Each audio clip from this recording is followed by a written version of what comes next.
Hi guys, this is Liver here, and in today's video I'd like to talk a little bit more about the pity mechanism and why you should use it. If you follow the channel closely, you know that I made a video recently about explaining the mechanism in great detail, and I've gotten some mixed feedback about that, saying that it doesn't exist, it's useless, and a waste of time. In this video, I'd like to address those issues after a short re-explanation on what the mechanism does and how you can use it for your own benefit. So the pity mechanism is a game feature which is theoretically present in Diablo 4 and it's related to tempering. After you roll a tempering affix on an item, according to this mechanism, the chance for rolling any affixes that you didn't roll into increases.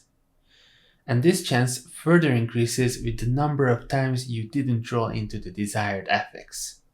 As a result, an optimal way to temper high quality items is to first temper a useless piece of equipment until you miss the roll on your desired affix 3 or 4 times, and then, when the increased chance from the pity mechanism is built up, switch to your actual good piece of equipment and temper it until you get the desired affix.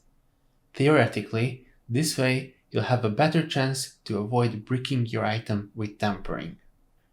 For the rest of the video, I'll address some of the feedback and criticism I've received regarding this method, and in the background you'll see the tempering process of this focus, where we are trying to roll into the fireball projectiles cast twice affix using the pity mechanism with the method I just described.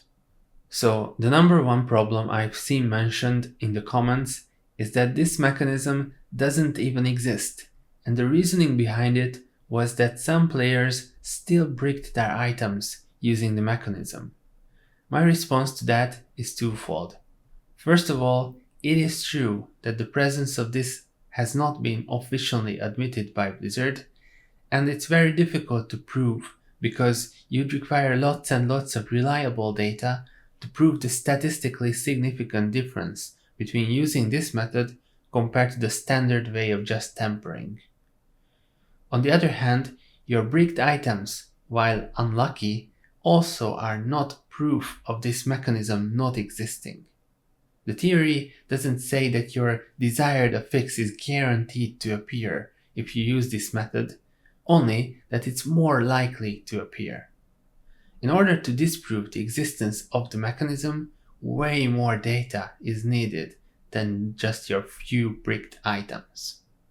The second most common problem people say is that we are wasting materials by tempering a useless item before tempering the actual target item. I agree with this partially, but before abandoning the method, let's look at the cost of a tempering reroll. It doesn't cost any gold, which is the most scarce material nowadays, and it barely costs any materials at all. Most people could temper thousands of times before running out of their supply. So yes, this process does cost extra materials, but since that cost is so low, I wouldn't really consider this a problem.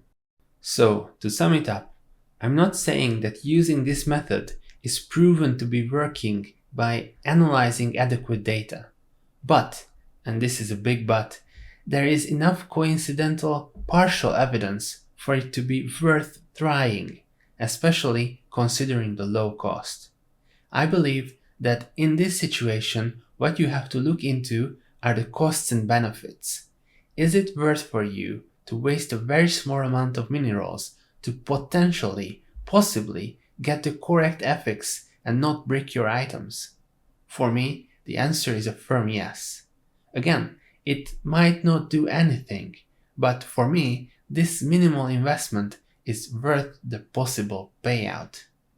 It would be much different if I had to pay 5 million gold or something for each temper, but that's not the case. All in all, I hope you guys get my argument and make your decision whether you use this method or not accordingly.